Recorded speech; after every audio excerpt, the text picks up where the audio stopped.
Welcome to the 66th episode of the Head Kick KO podcast. I'm your host, James Herrick, and today we are here to talk about UFC Fight Night, Alexander Volkov versus Jairzinho Rozenstruik. And after that, we are only going to talk about some recent fight announcements. We're not going to preview next week's card because we are going to do that a little bit later in the week. So if you're looking for that, that will be posted probably on Thursday or Friday or Sunday or Saturday morning, depending on how that works out. But that is the plan. That way I have a little bit more time to do some more research on some big fights on the pay-per-view, so I can hopefully give you a little bit more analysis. I think that's more beneficial for me and for you because the content will be better, and instead of one super long episode, it will also be in two that are not nearly as long. So I think that helps both me and you listening. So with that out there, let's go ahead and get right in to UFC Fight Night, Alexander Volkov versus Jairzinho Rozenstruik. So coming out early, these guys got into a couple of big exchanges, and I mean, just off the very first exchange was heavy exchange, but it was to the legs and body, where Volkov, I believe it was Volkov who threw a couple really hard leg kicks at Jairzinho, and Jairzinho came back with a really solid body kick. And that kind of set the pace from there. Volkov did a really good job of keeping the range throughout that first round and getting Jairzinho up against the fence. And then he was throwing some really good teeps. Volkov, that's one of his best tools. That is one of his best tools, is throwing that teep, and he showed that again last night. And then from there, Jairzinho really threw some big hands, some flurries to try and get a finish. I think he landed one very good shot on Volkov. Volkov was able to stay composed, and then he returned right down the middle with some very good straights, and eventually landed a really, really solid straight that hurt Jairzinho, and he landed a couple other big shots and a little bit of a questionable finish. But I don't want that to overshadow Volkov's performance because he did land a couple of really good shots that really hurt Jairzinho. And I think if Herb Dean would have let that go another 15 seconds, I think Jairzinho is just going to get hit with some ground and pound shots and put out anyways. And I think that's probably the better outcome, right? I think it's better to wait a second and give the fighter getting the finish that opportunity to put a stamp on the finish, but you're also giving the fighter on the losing end the opportunity to recover. I think in this situation, considering Georginio was initially wobbled and then knocked down, I really don't know that he was going to be able to come back from that. And even if he was still going to be in a very bad spot as he was wobbled and Volkov was going to be on top of him. So I really think Volkov wins this fight either way. But with that in mind, I think Herb should have let it go. Should have let Volkov throw a couple more strikes and see what happens, right? Give the fighter the opportunity to recover. Give the fighter the opportunity to finish. I usually lean the direction of letting it go a couple extra seconds, but at the same time, you can't let it go too long, right? We can't be seeing 50 unanswered strikes, right? We can't be seeing 30 seconds of someone getting absolutely demolished. But that one should have gone on a tad bit longer, right? And like I said, I think the outcome of the fight would not have changed. So I'm not going to hold that against Volkov. I'm not going to sit here and say these two need to rematch. I'm not going to do those things because I was equally impressed by Volkov and his performance. So I don't think there's any reason to run this one back or try and take anything away from Volkov because I just don't find that necessary. With that being said, both guys did some things that I really liked in this fight. And we'll start with Jairzinho because for Jairzinho, I think the biggest thing that both the fans, the commentary team, the UFC, I think everybody wants him to be a little bit more active. And he came in today, or excuse me, not today, on Saturday, and was more active. He really threw some big shots and tried to get Volkov out of there, and he landed a big shot. However, I think with that in mind, I think Jairzinho, what he did was really go straight for chaos, right? And I'd like to see a little bit more controlled chaos, right? So I feel like this is a situation where everyone is saying, hey, Jairzinho, do this, do this, do this. And then he just does it without any thought process behind it, which I think it might be a little bit too crucial. I might be being too critical of Jairzinho Rozenstruik, but at the end of the day, going in there and throwing massive bombs against someone like Volkov can get you in trouble. I would have rather seen him try to get on the inside and just throw a couple of nice hooks, or land a couple of really strong jabs or straight rights, right? We don't have to go straight from, standing on the outside, getting hit with the teep, right to I'm throwing 14 overhands consecutively, thinking, oh, I hope one lands. That I think there was a line where he needed to bring the aggression to, and I think he overstepped it, right?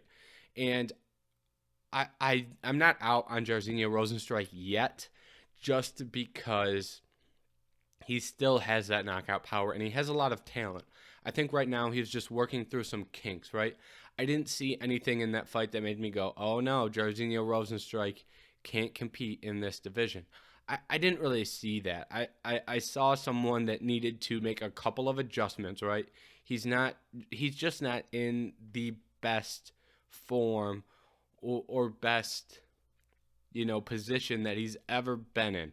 I think he can find that. So I'm not out on him at all, but I think he does need to find, that the right aggression and the right speed to fight at. And I think once he finds those things, he will make a lot of improvements because he is a good counter striker, because he does kick the legs well, because he does have absolutely massive knockout power from round 1 to round 5. He has a lot of tools that I really like at heavyweight. I just think that, maybe he initially received a little bit of a quick push because of how well he did in some of his early UFC bouts, getting some knockouts, excuse me. He had a great entry into the UFC. I mean, looking at he was 5-0 coming into the UFC, comes in, second round knockout, first round knockout, and then that last first round knockout came against Andrei Arlovski. And then he had that fight with Overeem where he knocks him out in the 5th round, loses to Ngannou, beats JDS, great win, loses to Ciryl Gane, beats Augusto Sakai, great win, and then drops to Blades and Volkov. So he has really been thrown right into the wolves. Just looking at what he's done in the UFC, jumping from Alan Crowder to Andrei Arlovski, big jump. Jumping from Andrei Arlovski to Alistair Overeem, big jump. Jumping from Overeem to Ngannou, massive jump. And since that fight with Ngannou, he hasn't fought, he's been in that range where he's fought some of the best fighters in the world in Ciryl Gane and Curtis Blades. But even those guys he's beat, Junior Dos Santos and Augusto Sakai, those are both still two very good heavyweights. And when he got that win over JDS in 2020, that was a good win. So he really hasn't gotten any help from the UFC in terms of matchmaking and making things easy on him. So I think, maybe a lower step in competition may do him some good to where he can kind of get back on track. And, let's just jump right in there. Who should Jairzinho Rozenstruik fight next? I think it's tough to predict that just because I think there's a couple routes you could go. Realistically, you could say Chris Dauskas, and I'm not sure if Chris Dauskas is booked at the moment, but Chris Dauskas is someone who was also looked very high upon and then went out there and was unfortunately knocked out by Curtis Blades. So maybe that's an area you look to go to where you have two guys who have both showed a lot of promise but have some losses on their resume and are coming off some losses. So I think that may be a decent route to go. Jairzinho Rozenstruik versus Chris Dauskas. Dauskas is unranked. Dauskas is unbooked. I just double checked on that. And then the other possible outcome would be the UFC saying, we're not really high on Jairzinho Rozenstruik anymore. And for Jairzinho, if they don't give him Chris Dauskas, you already have, I don't think they make that Marcin Tybura fight. And then you have Sergey Pavlich, who's already booked. Shamil just got booked, and he already fought Augusto Sakai. So I think at that point they may say, hey, we haven't seen a lot from Jairzinho recently. Let's book him with number 13, Alexander Romanov, who is an up-and-comer and is a very bad stylistic matchup for Jairzinho Rozenstruik. So they may try and feed Jairzinho to him.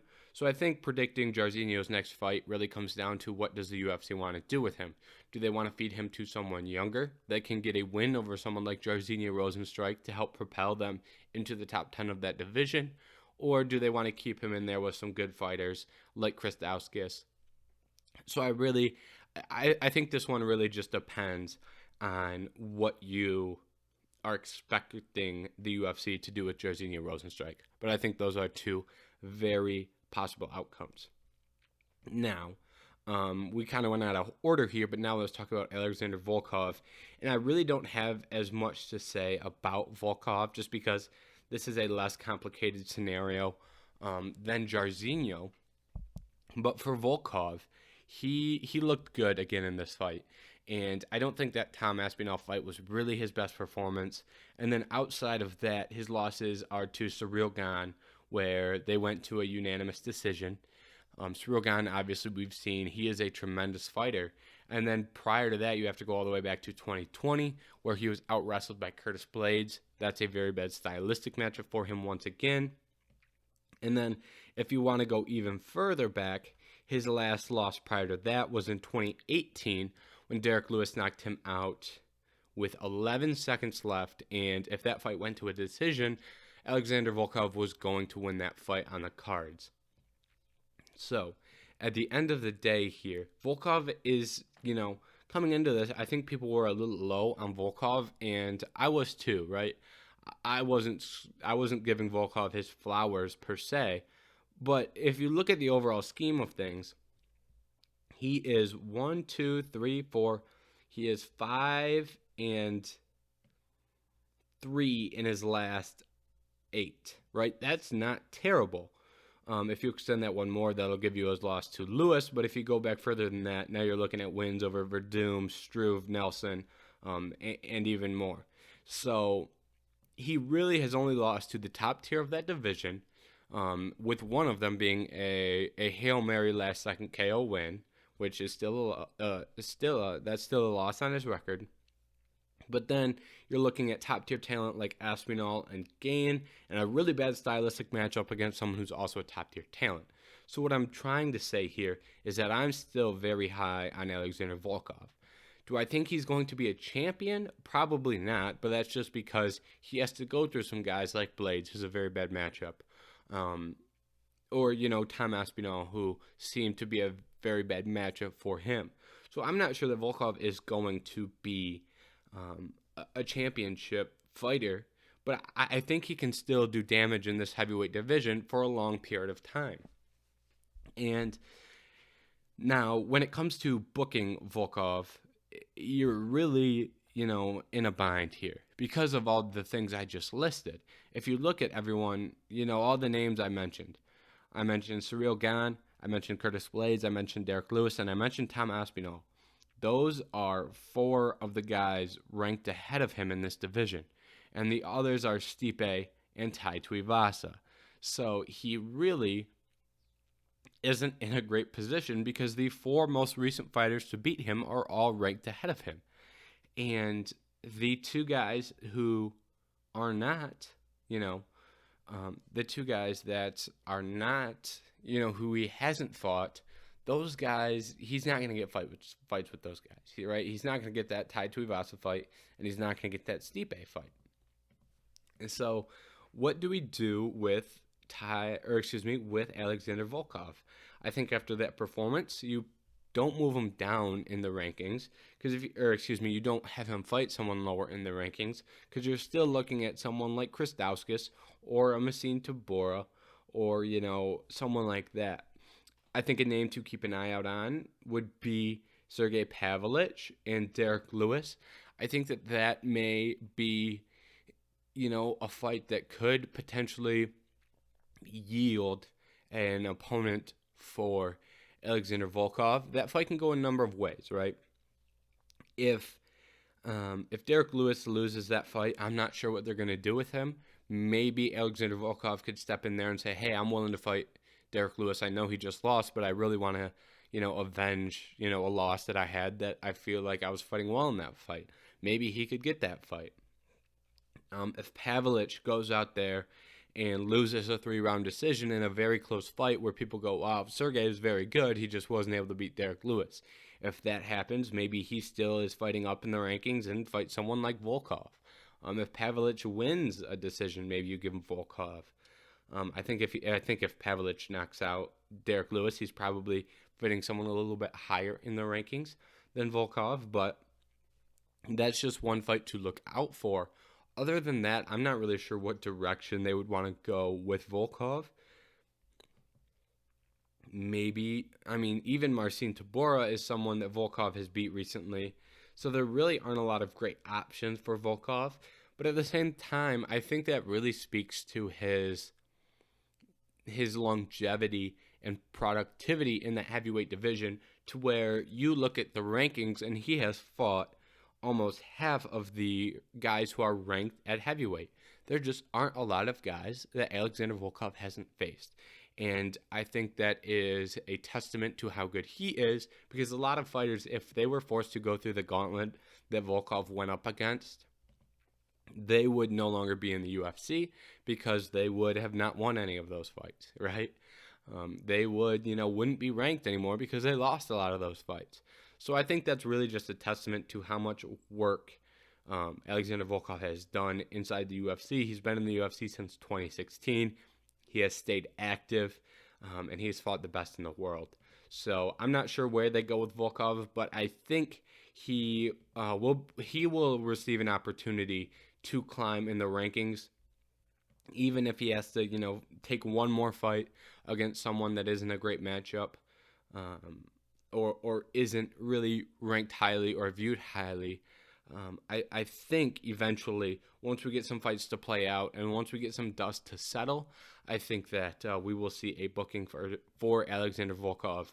I'm just not sure that it is going to happen anytime soon. Like I said, we're going to have to wait to get some more clarity on what's going on in that division. And, once we get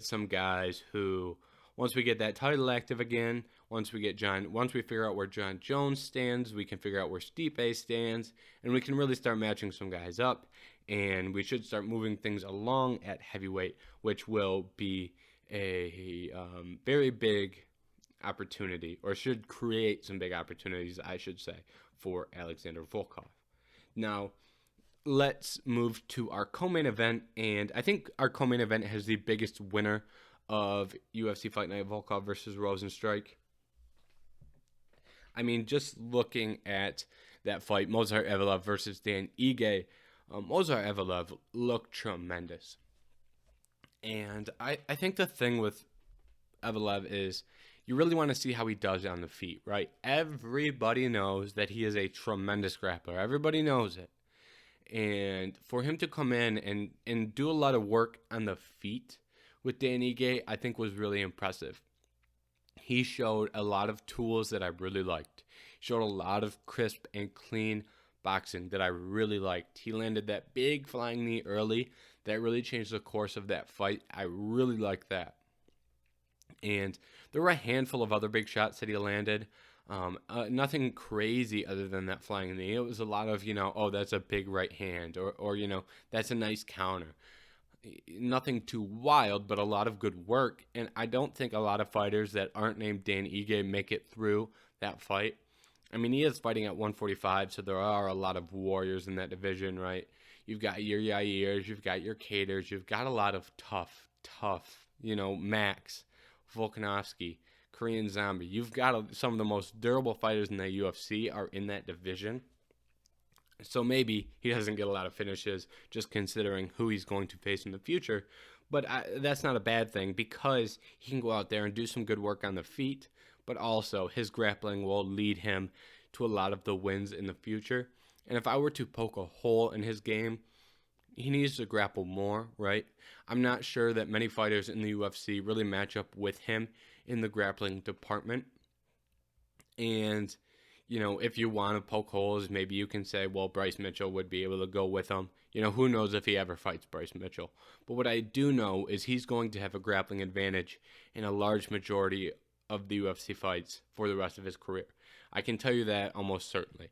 So when you have that clear of an advantage, like the advantage he had against Dan Ige, there's no reason to stand around and strike with Dan Ige as much as he did. Go for the takedowns. Now, did he do good on the feet? Did he do good work on the feet? Yes, he did. I'm not trying to critique the actual work that he did standing with Ige because I was so impressed with it. But at the same time, look what he did on the ground to Dan Ige. That was also a lot of really good work. And, there's less chance for Ige to win that fight fighting on the bottom than there is for him standing. Dan Ige is a powerful guy and can change the course of that fight with one punch. There's no reason to take that risk, right?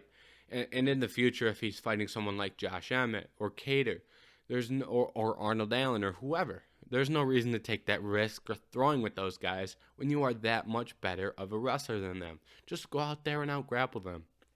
Who cares if the fans don't like it? And if the fans don't like it, that who cares, number one. But number two, it's not like he's a boring grappler. He throws ground and pound and he chases submissions. He's not boring on the ground, right? He doesn't lay and pray. He hunts for finishes on the ground. So, he even if you don't like grappling, he has one of the more exciting styles of grappling. So, I'm not sure what's holding him back. Maybe he was just trying to prove a point in this fight because he did prove a point going out and striking with Dan Ige. What I'm saying is there's no reason to, right? You don't have to go do that. Just go out wrestling. Just go do that. So I hope that's one thing he changes in the future. No reason to strike with somebody that you are head and shoulders a better grappler than. Even if you're doing well on the feet, even in the first round, he gets a takedown later in the round and rides that round out and does really good work on the ground. Then going into the second round, you already proved that you're better in both areas. Just go to the ground.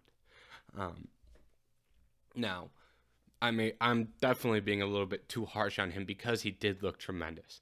So that's just me, really wanting to see him succeed. I think that's his best route to success, even when he's winning on the feet. So that's just another thing to keep in mind. Now, what is next for Mozzarov Evelev? I really think there's a number of ways that he can go, and this one's another one kind of depends on the UFC. How quick and how hard do we want to push Evelev? I think this matchup was a really good test where he's number 13 and he fights number 10. He's going to be number 10 in the rankings on Tuesday when the new rankings come out. So what do we do with him? Do we take the slow route and go number 8 Bryce Mitchell, number 9 Bryce Mitchell, or number 8 Giga Chikadze? I'm not exactly sure that the Bryce Mitchell route is going to happen. That seems like the type of fight where you don't burn now. You let Bryce Mitchell and Evelev rise to the rankings together. That could be a potential championship bout. It could be a potential, top 5 fight. There's no reason to burn that when they're sitting at 8 and 9 or 9 and 10. You might as well wait, see how they progress, and because you don't want to burn that fight now, and then a year, 2 years down the line, you're going, oh man, they already fought. That's one matchup we can't make. Look at the discussion we just had about Volkov. We were struggling to book him because he's already fought so many guys in the top portion of that division. 3, 2, 1 years, however many years down the line. There's no reason to burn that fight now. That's a good one to put in your back pocket. Giga Chikadze may be, a similar situation where a lot of people are really high on Giga, but he did just lose his last fight, so maybe that would give the UFC a little bit more reason to make that fight in comparison to a Bryce Mitchell fight. And, that might make a little bit more sense. but I think the route that they're probably going to go is the loser of Calvin Kattar versus Arnold Allen may stick off the page. If someone like Sadiq Yusuff goes out there and gets a win, maybe they do Sadiq Yusuff and Movsar Evelev. It really kind of depends. If the Korean Zombie loses another fight, maybe that's the direction they go. Arnold Allen sitting there at 6 may not be a bad fight, but that's another one where these two guys seem like they're destined to both be top 5 fighters in the future. Are you burning that fight now? Maybe it makes a little bit more sense since Arnold Allen's all the way up there at 6. I think those are just all things to keep in mind when booking. So really, I think there are a lot of options for Evelev, so I'm not really going to discuss this longer, because you could make a case for him fighting pretty much, Calvin Kattar below, assuming Calvin Kattar loses. If Kattar loses, that fight's not going to happen, and then the Josh Emmett fight becomes more likely. So Kattar and Emmett, the loser of that, and then pretty much everyone ranked below Calvin Kattar, you could make an argument for. I think the Korean Zombie and Arnold Allen is a fight that seems like a lot of fun that I think the UFC may look to before they look to Arnold Allen, before they look to Arnold Allen and a Movsar Evelev fight.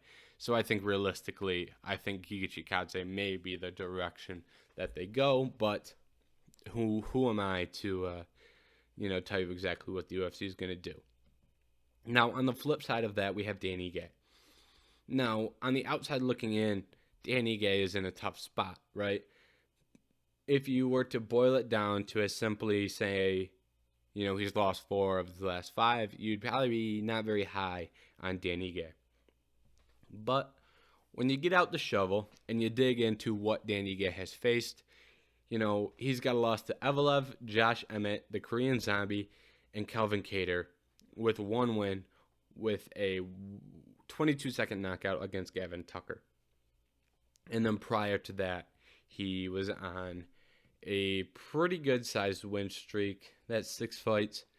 So Dan Ige, the problem is he's been absolutely thrown to the wolves at 145 pounds. And he just hasn't held up as well as you'd like someone to.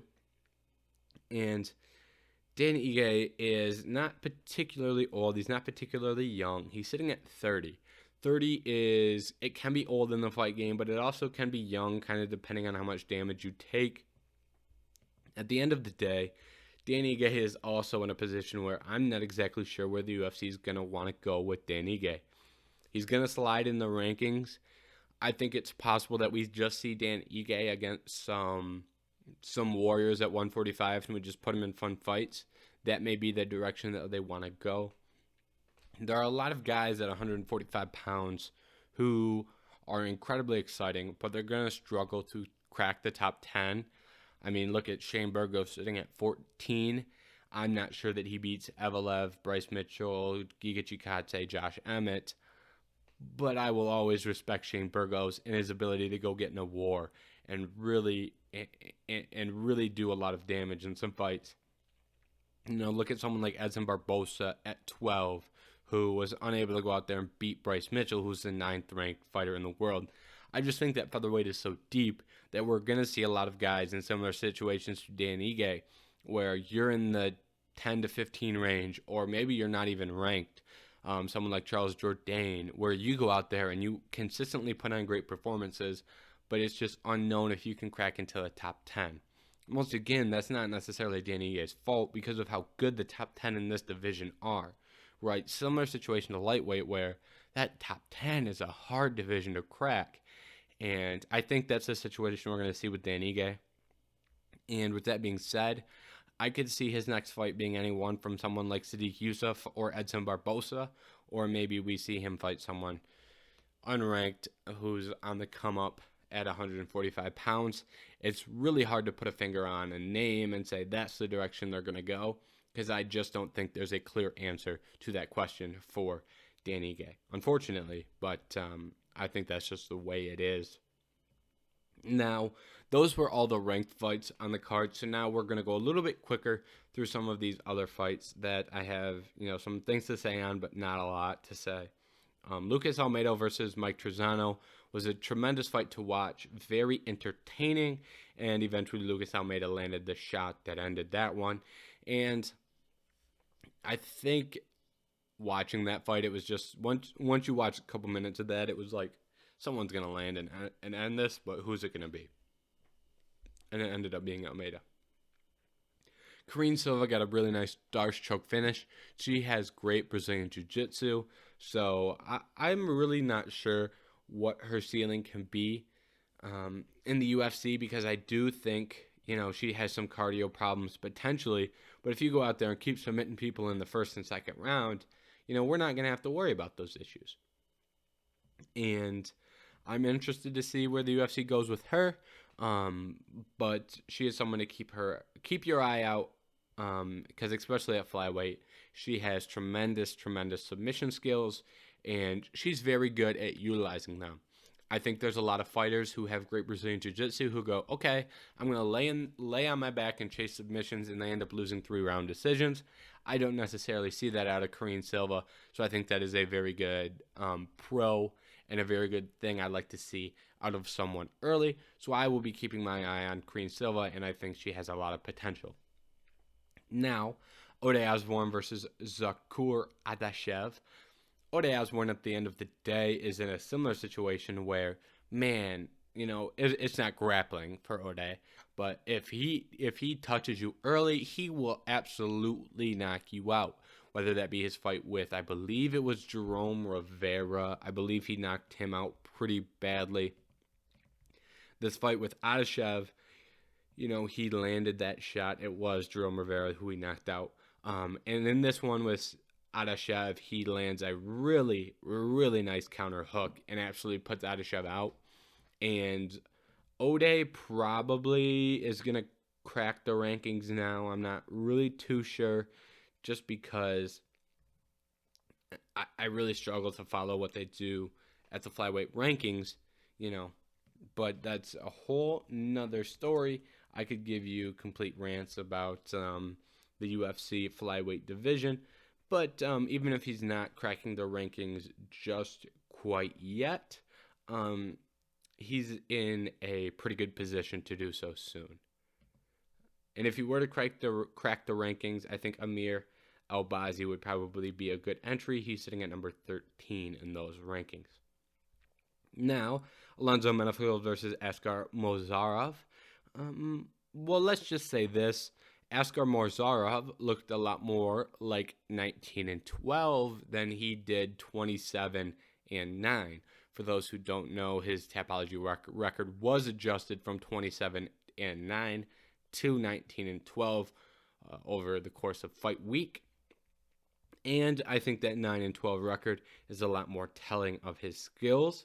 He just simply wasn't good enough on the ground, and he got outdone on the ground. On the feet, he's a good striker and almost landed a couple really, really big strikes that I think could have put Menifield out. However, almost does not count in fighting. If you don't land it, then, well, sorry. Alonzo Menifield was able to land some takedowns and advance to position, get to crucifix, and find himself a nice finish in round 2. So I'm not particularly high on Asgar Mozzarov after what I saw. He was highly touted coming into this one, but I just didn't really see it. I think if you can't defend submissions, even submissions, I don't know what his submission defense looks like, but if you can get taken down and really advanced into a crucifix, you're going to have a long day in the UFC. And he's fighting at light heavyweight, where, he's not the only guy at light heavyweight walking around with knockout potential. At the top of that division, you've got some of the best knockout artists in the sport, and even the guys 10 through 15 and the guys outside the rankings, those guys can knock you out, and there are a good amount of grapplers that'd be able to take him down and really do bad things to him on the ground. So I'm not high on his potential in the UFC, and I think we pretty much saw what he can do. Now, on a more positive note, Karolina Kowalkiewicz. I'm terrible at pronouncing her name as well, but she was able to go out and get a submission win against Felice Herrig. For those who don't know, Carolina was a highly touted prospect, eventually fought for the belt, and then went on to lose a lot of fights in a row. And I think it was at least five in a row that she lost. So it's nice to see her go out there and get a win. I'm going to keep it at that. Damon Jackson versus Daniel Argeta. I was very impressed with Argeta here. He put up some fight. I think he showed a lot of toughness, and he took this fight on short notice and a weight class up from what he usually fights at. He's usually a bantamweight, and he fought Damon Jackson, who is 21-4. And I think at the end of the day, Dan Argeta had a lot stacked against him going into this one, but he showed a lot of heart and had a lot of success in that third round, and he had Damon Jackson busted up pretty good. I think he should continue to fight in the UFC. I think he at least deserves one or two more opportunities, and I think he will get those. I think when someone like Argeta is willing to step in on short notice, even if they didn't win the Ultimate Fighter to earn a contract, if you're willing to step in on short notice and put on that type of performance against a really good fighter, I think that you will continue to receive UFC fights.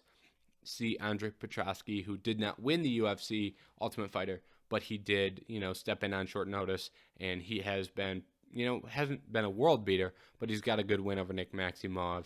So I think Argeta will be on a similar route where now he took his UFC fight, the one that got him in, and now he's probably going to get at least one or two more fights where he's going to go down to 135, fight at a more natural weight class and size, and he's going to fight someone that a UFC debuter would fight, not someone like Damon Jackson. They don't sign guys to go fight someone like Damon Jackson unless it's on short notice. So I think he's going to see a more realistic competitor in his more natural weight class in his next fight, which I think is something to keep an eye on. Tony Gravely had a very nice finish as well, so we'll keep that in there. And Erin Blanchfield looks very good, and she has a lot of potential. I know she only has 10 fights. She's going to be knocking on the doors of the rankings very soon and going out there and getting a submission victory via standing guillotine. I really like that.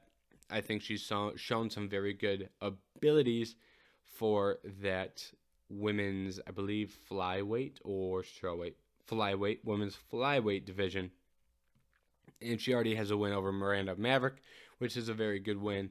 And looking at those rankings, 10 to 15, you've got Joanne Wood, Jessica Ai, Cynthia Calvillo, Casey O'Neill, Macy Barber, Tracy Cortez. I don't know if she gets one of those fighters right away. I think it'd be more beneficial for the UFC to give her someone who is currently unranked and do so soon. I don't want to see Blanchfield sit on ice. I think another opponent against, another opponent who is unranked, I think would do her some good. And I think after that, she'll probably crack into the rankings. But don't be surprised if her next opponent is ranked.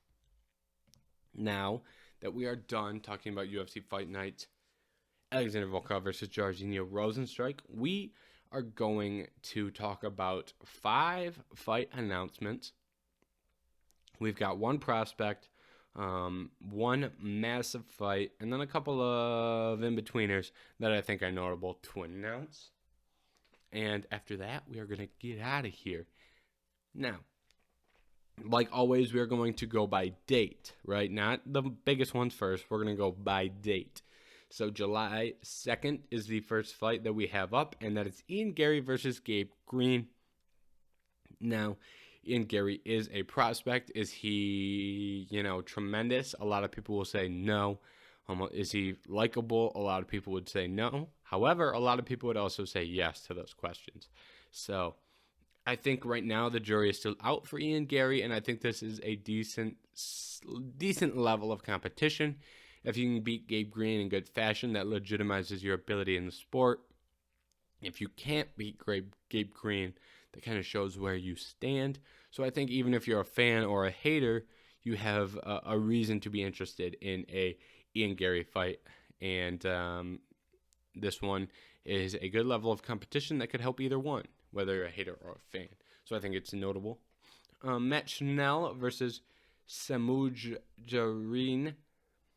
Butchered his name as well. I do my best with some of these names, but I will never claim to be the greatest with names. July 16th, these two will fight, and they are both ranked. Let me get their exact rankings. Matt Schnell is 9th, and Samujjarin is 12th.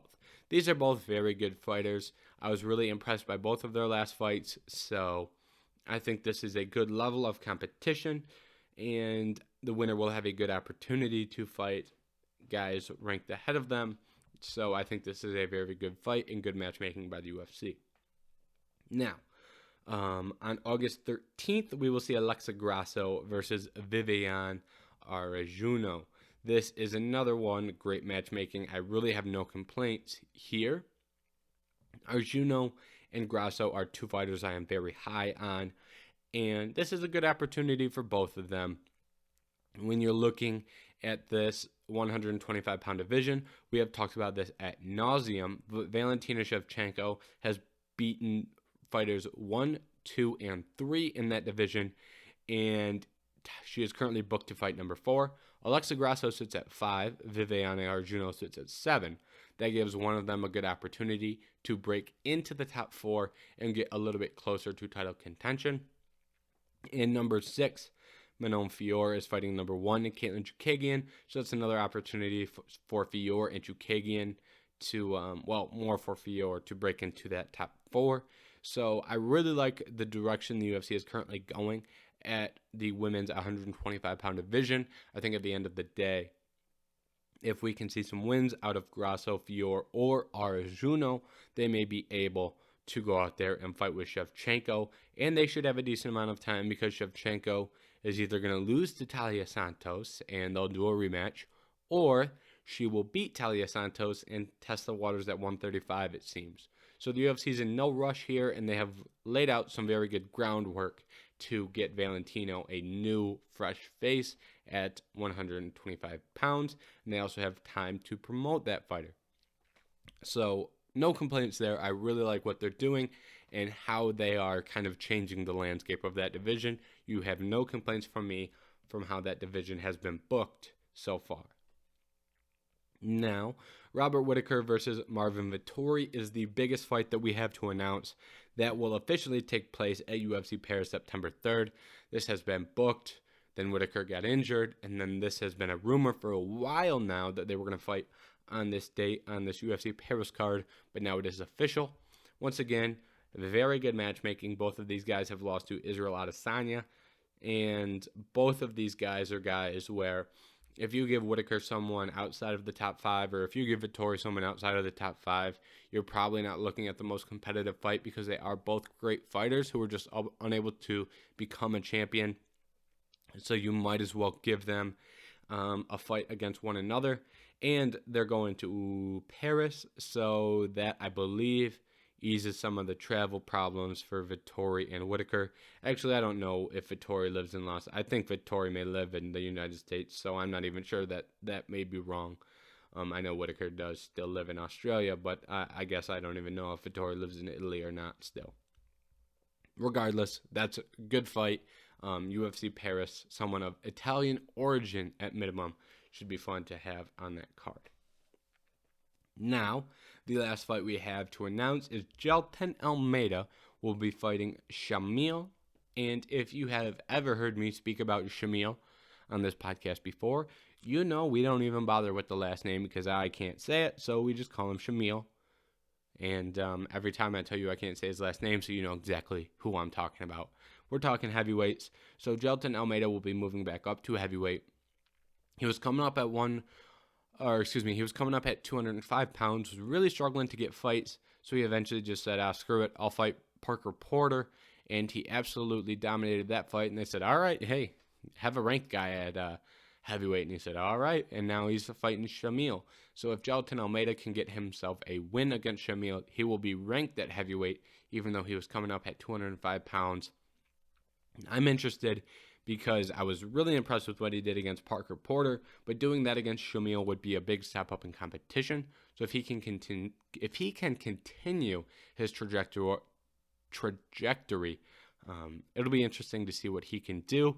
And I think this fight with Shamil will be a good indicator of what he will be able to do at heavyweight or what he can't do at heavyweight, depending on how that fight goes. Either way, I'm interested to find out. And that is the last thing we have to talk about on today's episode of the Head Kick KO podcast. As always, I appreciate every single one of you for listening. If you made it this far, if you made it around 40, 45 minutes, depending on how the edit goes, I really appreciate it. So thank you for that. And if you've made it this long, you might as well like and subscribe on YouTube and go and follow some of the other social medias like Twitter and TikTok. Head Kick KO podcast, same profile picture, not too hard to find. And as always, thank you so much for watching this episode of the Head Kick KO podcast. We will be back later in the week.